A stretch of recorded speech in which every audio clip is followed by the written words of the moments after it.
Okay, please forward your assignment number 1 if you have not done it yet. Okay. Okay. Okay. Good. Okay. But come back. 45, 50, right? 50. Okay.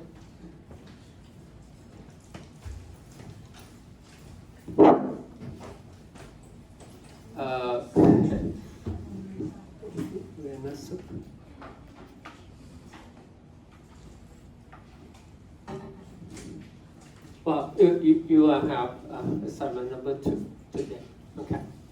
And assignment number 3 next week.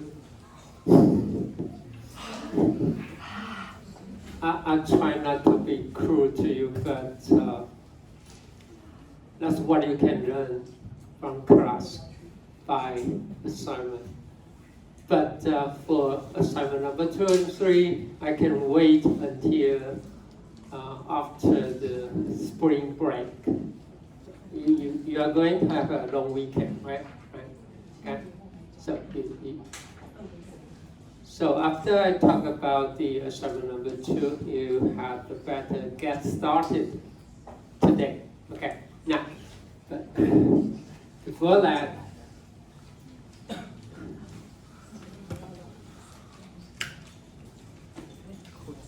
we need to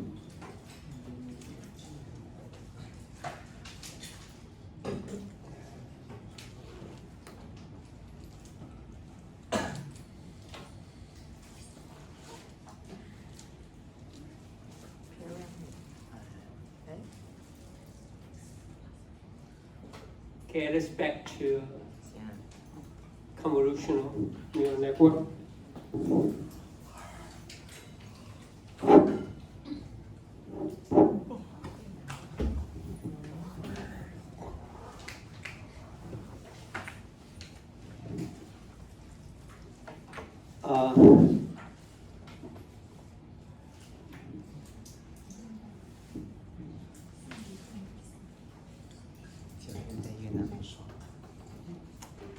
We have mentioned convolution, right?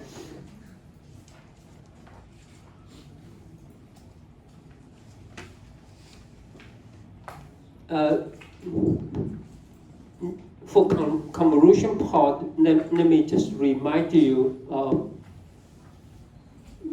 given an input, if for this case here, the channel is 3, okay? We have 3 channels. For image as an example, these 3 channels got to be R, G, and B, okay? Anyway, and then for the user, first you need to determine which should be the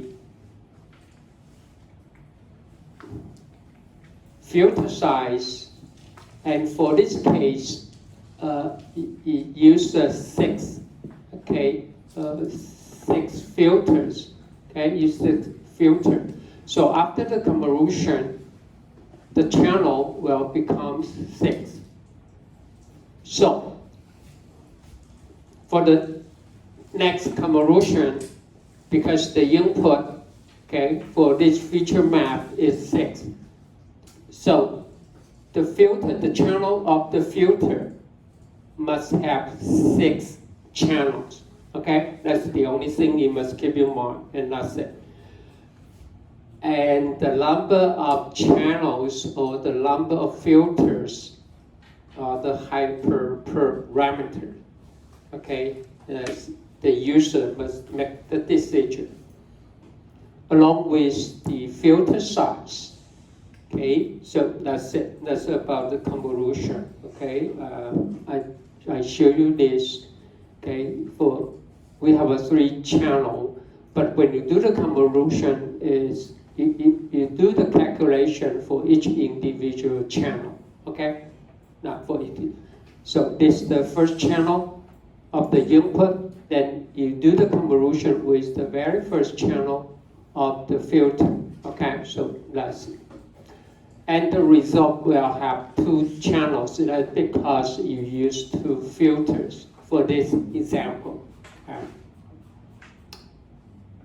And also must remember, you need to select the number, okay, the straight okay, the stride. For this case, it's 2. So that when you use a stride of 2, then you will reduce the dimension, right? The original 7 by 7, then you reduce to 3. Okay, that's the reason for that. Okay. By default, it will be 1. It will be 1 for image and for time series data. The default value usually you will move one element. I try to use the right word.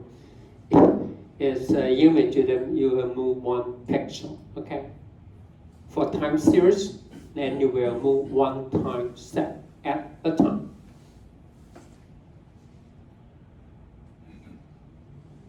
Okay. So see the example here. Okay. Original channel 3. Then we use 6 filter. Then the channel, the number of channel will become 6. And we will reduce, okay, 3 by 3 because we use 5 by 5, so we will reduce the row, the column, the top and the bottom, okay, by 4, and so on. And lastly, for this channel here, because we use 10 5 by 5 filters, so the result will have 10 channels. So that's it. Okay, that's it. Okay, I will skip a lot of details. I simply assume you have some basic knowledge of that. Okay, and usually after the convolution, then you can go for the pooling layer. Okay, for pooling layer. For pooling layer, there are no parameter to determine. Okay, but it indeed needs some hyperparameter, such as the pooling size, okay, and the stride, the stride number. The purpose for pooling is to reduce your data, to reduce the data. For image, you will reduce the image size. For time series, then you will reduce the length, okay, the length. Or actually, I just said it. Whenever the input goes through the pooling layer, it will reduce the resolution. Okay? It reduces the resolution of the image, it reduces the resolution of the time series signal. Okay? And for this case here, originally, okay, the image size is 224 by 224. You go for the pooling, it becomes 112 and 112. It won't change the number of channels. Okay, the pooling won't change the number of channels at all. Most of the case for image, or by default, the pooling size is 2 by 2. Okay, it's 2 by 2. Then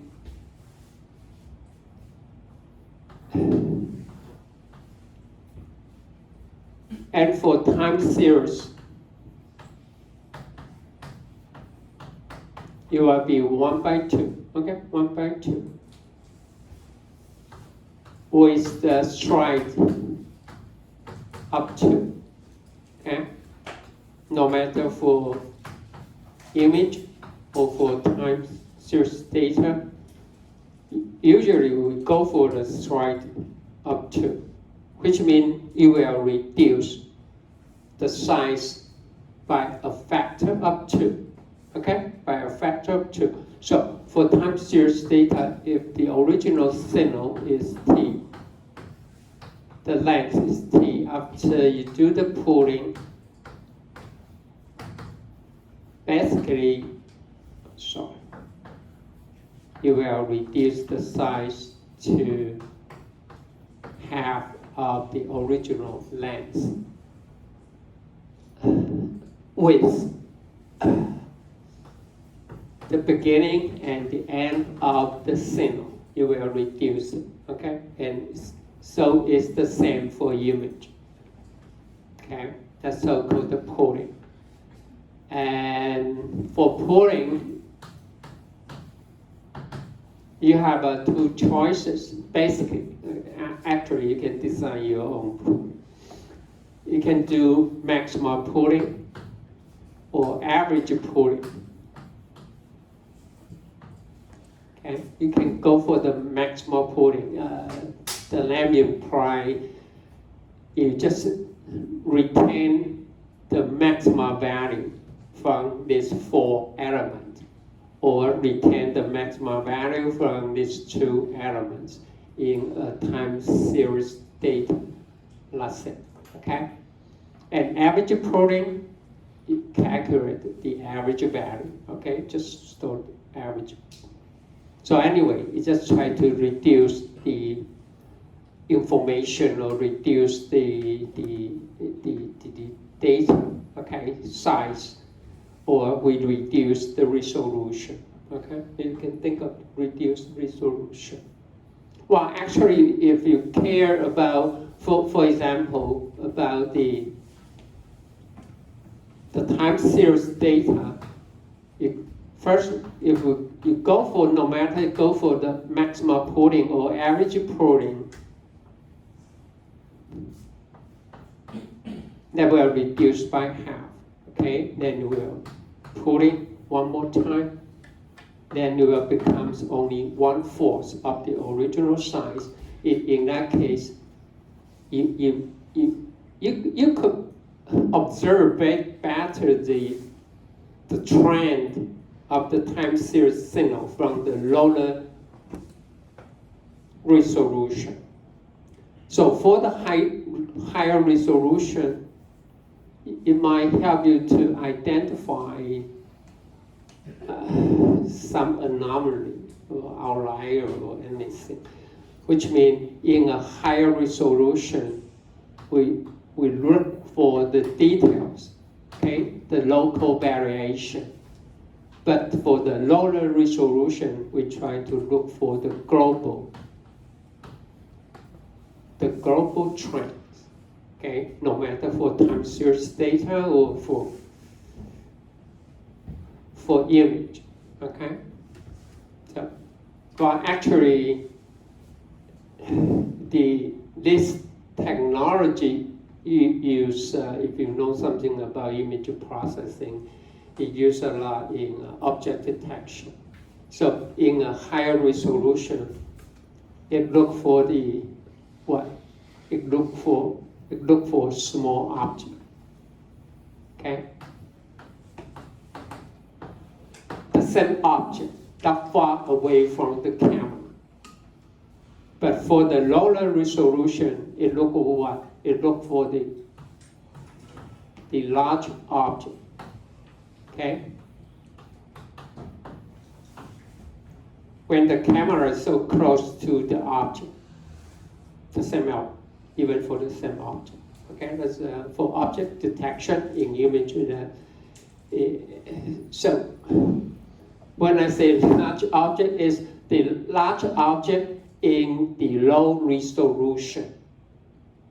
I didn't say you will look for given an image, and then you will look for a small object and large object. No, I didn't mean that. I didn't. When you for this example, if you reduce it into a very small image, then this small object could be gone, right? Cannot be observed, or there's just some very small pixels. So that's what I'm saying. Actually, they are the same. But when you go back to the original image, we just look for, okay, we look for the details, okay?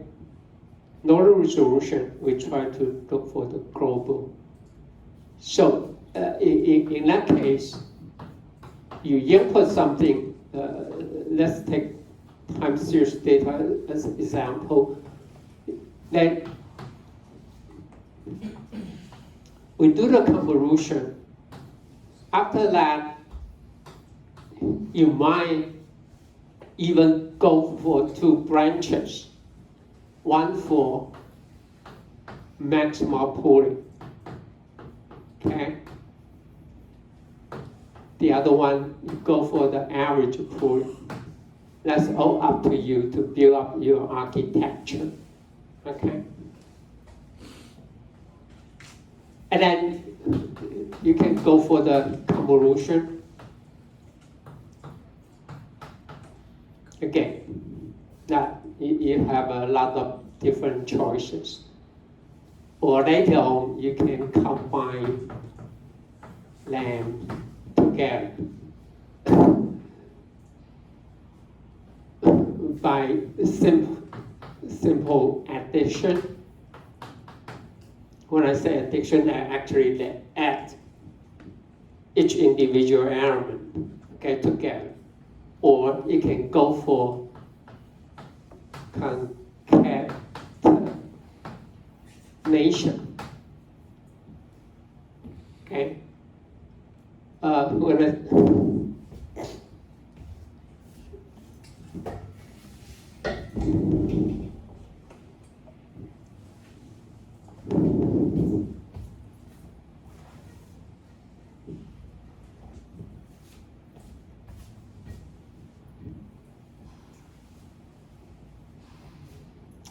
For example, I just use image as an example. It's much easier to visualize. Okay, what I'm trying to say, if the output, if the size is the same, okay, it's m by n, but the depth, okay, the depth, suppose, let me call it C1, and for this one, for the second branch, if the output size the same here, but the depth is could be, let me call it C2. Okay, then I say if I go for the concatenation, it means what?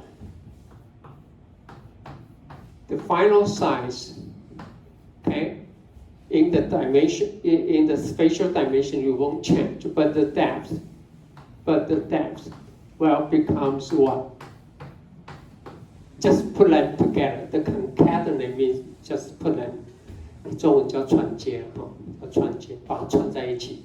Okay, you don't do any operation. You just put them all together. So the depth here will become C1 plus C2. That's it. Okay, that's it. The very first C1 channel is from this branch. The second part of the output here is from the second branches. Okay? Now, if I say the channel, the number of channel here, or the depth is C1, it means what? It means what? How many filters you use for this branch? C1. Okay. The number of channel used for this branch is C1. What about this? The number of channel for the second branch, the number of filters is C2. Okay? When I say addition, if C1 is not equal to C2, can you go for the addition? No, you cannot do that. 因为你要做相加，它是 element 跟 element 相加。Know what I'm saying? Okay? So if this is the filter from the very first branch, okay, then when I say addition, you do the element-wise addition. So if you go for the addition, you must make sure C1 and C2 are the same. Okay, I talk too much. Okay, anyway, you have a lot of choices to design your own architecture. So not just know what CNN is or where to download the baseline model of CNN, but you got to know every single operation so that you can design your own architecture to fit your application and fit your data set. Okay, that's the point. Okay. So, any question about concatenation? It's very important. It's very important. Okay. So concatenation is nothing. You just put them all together. Okay. But you will extend it the number of channels. Later on, if I forget it, raise the question. If C1 equals C2, how to do the addition? How to do it? Okay, you can do it, but not directly. Okay, I will show you later on. Okay, after we finish all the basic components of CNN. But if I forget it, remind me. Okay. Okay. The purpose. Let me summarize again. The purpose for max pooling or average pooling, we try to reduce the data so that the processing could be faster. Okay. Or we can concentrate more on the important element. Okay, or we can reduce the size, especially for time series data. We can do different analysis in different resolution, okay, to look for the details or look for the global trend of the thing. That's the purpose. But you don't need to use pooling. Okay, it's all up to you. 也没有人说 CNN 之后一定要接那个 convolution 后要接 pooling， 没有人这样讲。Okay, which means you can just go for the convolution, and then the final output. There, you don't need pooling at all. And I mentioned last time, you can simply just use convolution with the straight up to, right? With a straight up to, you can also reduce the dimension. You can reduce the length. So everything is the straight, but with pooling, you can further just focus more, especially for maximum pooling. You can focus on the local maximum value, okay, and think of it as a very important feature, okay, in a local area. And then we transfer it further to the next convolution layer, okay? But pooling is not a necessary step, okay, for CNN. Okay, so for this case here, if the original size is 4x4, and the pooling size, I mean by default usually just 2x2, okay, for image, okay. Then you retain only the largest value, which is 6. Then because we move with a straight up to, so the window, okay, or the pooling window will move to here, okay, right? We move 2 pixels to the right, okay. So the window now is here. Then we retain only the maximum value, which is 8. Okay, so that's it. It's called maximum pooling. So it means we drop, okay, all the other elements, okay, and we reduce the size from 4x4 to 2x2, okay. So that's the pooling. Now I will give you some of the terminology or the term used in CNN.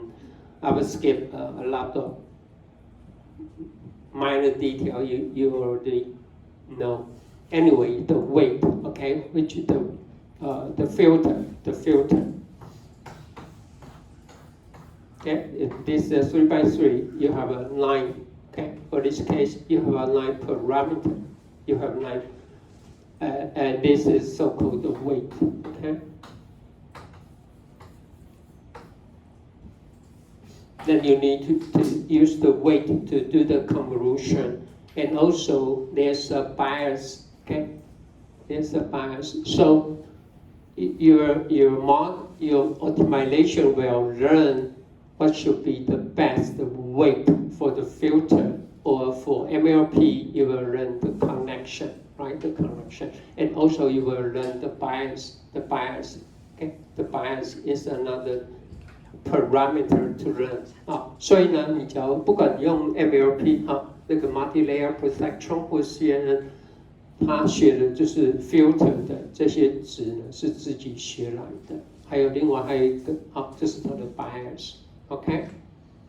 But for MLP, the weight means the connection between two nodes, the input node and the output node. Okay, so that's it. It's learned.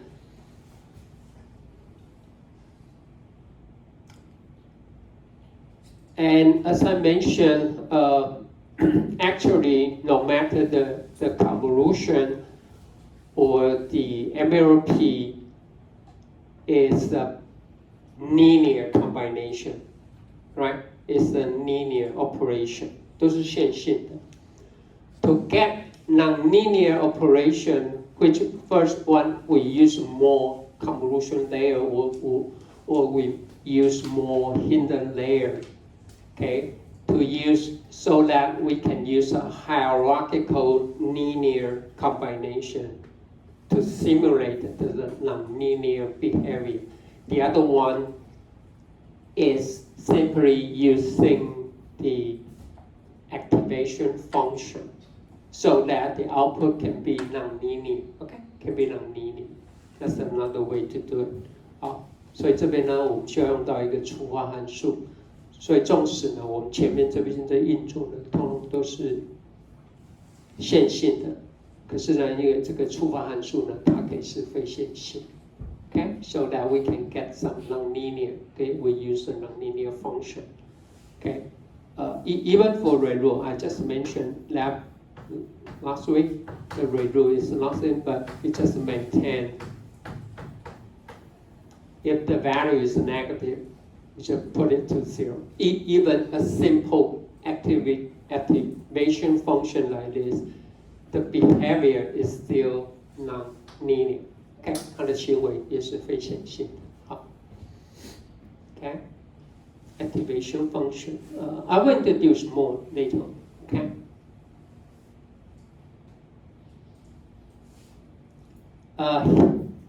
In the early day, whenever we talk about AI or neural network, the activation function basically is given by symbol. Okay. Nowadays, for the deep learning, I don't know why. I didn't try it before. We hardly use a symbol. Okay. Here's the symbol function. Okay.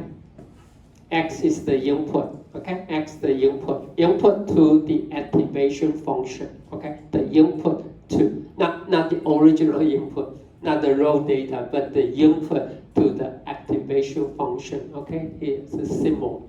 Okay, and here's the symbol function, the curve, so that you can see the value. When the input is 0, then the activation function will return 0.5. Okay. And the value, the output value of symbol, okay, you can see when it's negative, the value is very close to 0. If the value is quite large or getting infinite, then the output value will be 1. So that's, okay, that's it. That's the symbol. You will also try to normalize, okay? You will try to normalize the input value so that the output can be bounded. Okay, can be bounded. Okay, so the value is between 0 and 1. 这是我们让它把有点像在做 normalization. And also because the symbol is nonlinear, so the output is nonlinear. Okay, the output is nonlinear. Okay, the second one, here comes the rescue for the old traditional artificial intelligence, because like Simoy, if you go through a lot of hidden layer, the gradient will getting closer to 0. And then you will get stuck. Okay? So here, even with Redu, you have a breakthrough for the deep learning model. Okay?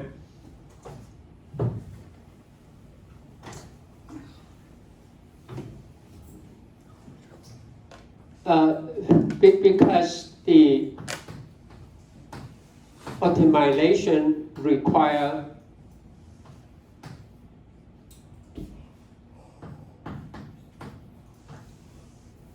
gradient descent, okay, to update the weight.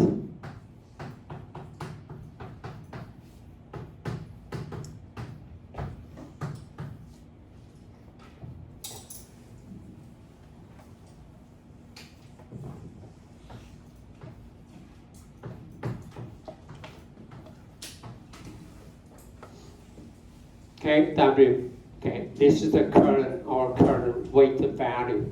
Okay, we need to update it for the next move. The update is basically based on the gradient. Okay, the gradient here. Okay, the gradient here.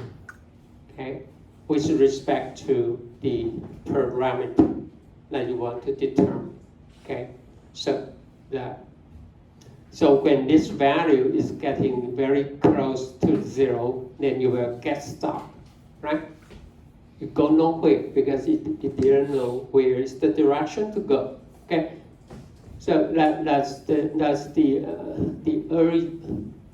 problem of the early neural network version for that, and this is the step size to go. Okay. And this gives you the direction. Which direction to go, okay, to move. And this, what should be the step, okay, to move. And based on this value, we'll update the current decision variable, okay? And then we just do it recursively. So when the layers getting deep, this value might becomes 0. When it becomes 0, then we get stuck.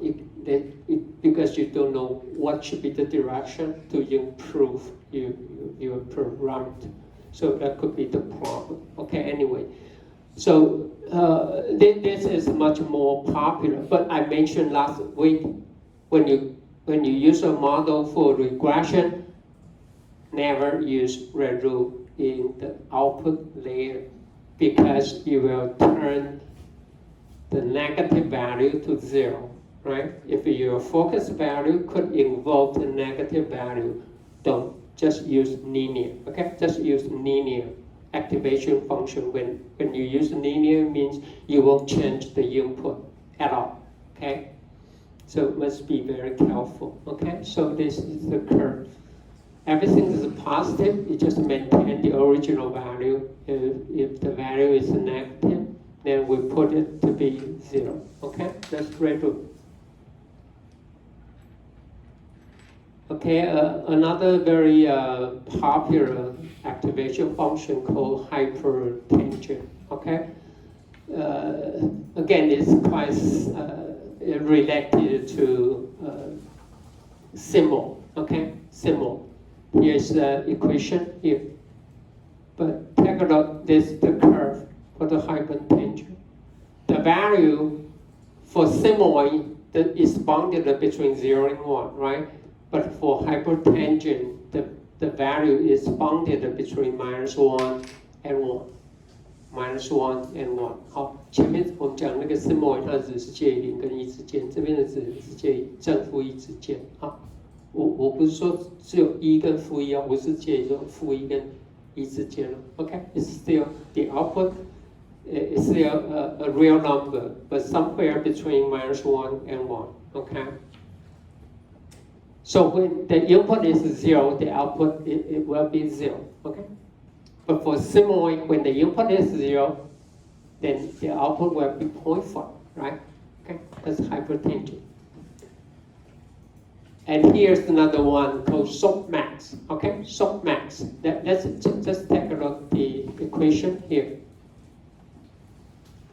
A is the output, okay? A is the output, okay? From your convolution, okay? Or from your hidden layer, the output. We simply take the exponent, okay? See that? And divide by the summation of all the exponent of the output, Aj. So x must be, so the summation of x must be equal to 1, right? Everyone agree with me? It's 1, right? 这个 A 是你原来的那个 convolution 的 output， 然后我们取它的指数 ，OK？ We take the exponent, okay? Then divide the summation of the exponent of all output. So I is the output of node I, okay? The summation of xi, then in this case, summation of I will be equal to 1. So usually if we have a CNN model,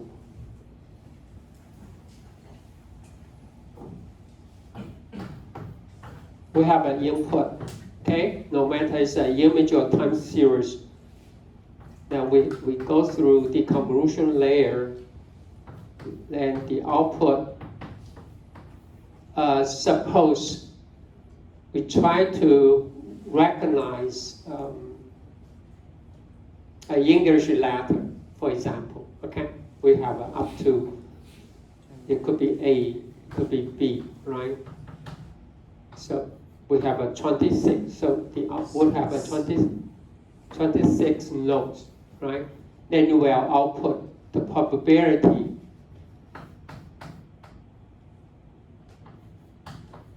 Then you will output the probability. For example, the output the probability could be 0.8, all the others could be 0.0 and 0.0 and so on, and finally 0.2.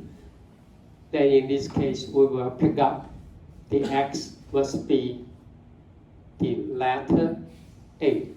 Okay? So the good thing about the softmax is you can interpret the output as a, what did I say? As a probability. Okay? That belong to some class. Which means usually the softmax activation function is applied to the output layer. 只有在输出层，一般我们才会用 softmax. Okay? For all other layers, just go for the red rule. Okay? Or red rule families activation function. I will explain to you later on. Okay, there's a lot of family for the red rule. Okay, but anyway, softmax, we use softmax especially for classification tasks. In the output layer, the activation function, the natural choice, the good choice will be the softmax because the output can be interpreted as a probability. Okay, probability. Even for the case here, for example,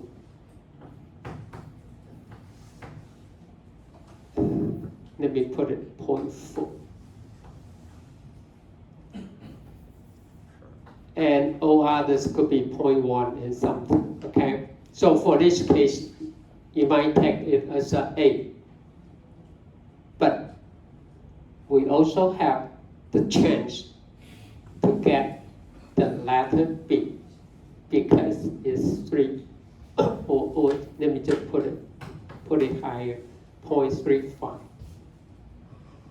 Of course, the letter A is a good choice as the input X, but with B, that B has the probability of 0.35. So it means you still have a higher possibility to assign the unknown X as B. Okay? So the probability can give you a lot of information. Okay, maybe even the true target could be B instead of A. Okay, even A have the higher probability based on your CNN operation, but you will choose. You might take it as the second choice, okay, or do some verification to make sure the unknown X is either A or B, but not just simply pick up. Just pick up A as your best guess. Okay. So anyway, somax. So for most of the case, you can use somax in the final output layer for the activation function, and for others you can just go for random. Okay. If I have no idea what to select, just go for random for the convolution layer. That'll be fine. Okay. Except for the last layer of regression application. Okay, so see that here's a lot of different cell. I will show you the figure later on. Okay.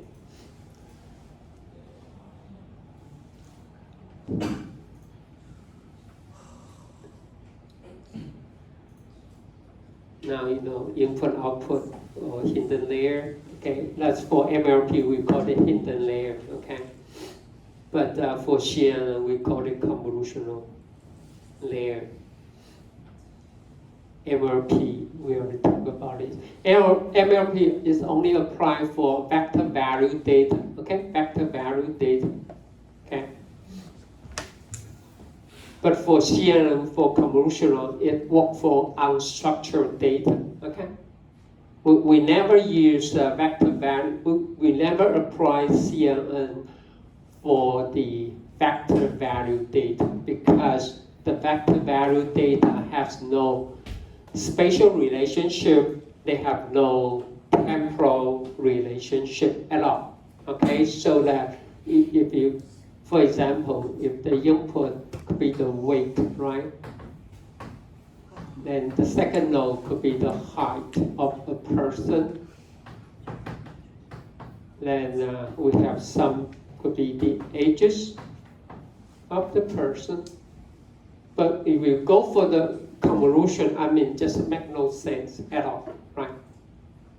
Why you need to do the convolution for weight and height? Yeah, you might argue weight and height are highly correlated. Right? Everyone agrees with me? And also the weight and ages are also highly correlated. Right? Okay. But anyway, it made no difference if I put ages here and height as the last node. It makes no difference for MLP. Okay, so basically, if all the input is vector value data, I mean, usually we don't go for the convolutional neural network because it's not necessary, or even it cannot be right. Okay, so again, for MLP, okay, multi-layer perceptron just used for the vector value data. Okay, CNN is used for unstructured data such as image or time series data. Okay. Now, for optimization, we need some over propagation. Okay. Take this as an example. I'm the same for CNN. We have the input. And we need the connection. Okay, at the very beginning, it randomly assigns the weighted value, the parameter value randomly. Okay, then we do the calculation, the linear combination, or do the convolution. Then we go for go to the hidden layer or the convolution layer. Then the output, then based on the output, then we use the weight to calculate for the next, okay, layer. Let's say this go forward, and finally we get the output, no matter for classification or for regression. This go forward. Forward is quite simple, right? Just based on what the decision value that you have on hand, then you just do the calculation from the very first node to the last layer, let's say. This called forward propagation. Okay? But to do this, it won't help you to determine what should be the best, right? What should be the best parameter value. So to do that, we need to define our cost function.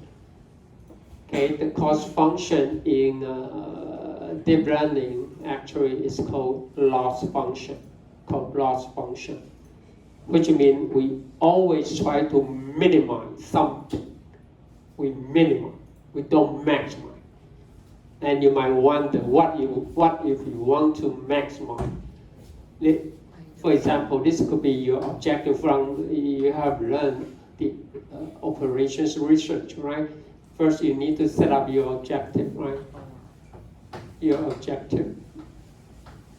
Then X could be your input, okay? Then if you want to maximize your objective, this could be the profit or gain of a company, for example. Now, because in deep learning, we always try to minimize something, okay? So, you just put a minus sign, that's it, okay? Just put a minus sign, right? Both are equivalent, okay? So, don't worry about what if you want to maximize something. Just put a minus sign, that will be good enough. Okay? But that would be the cost function. Okay? Cost function.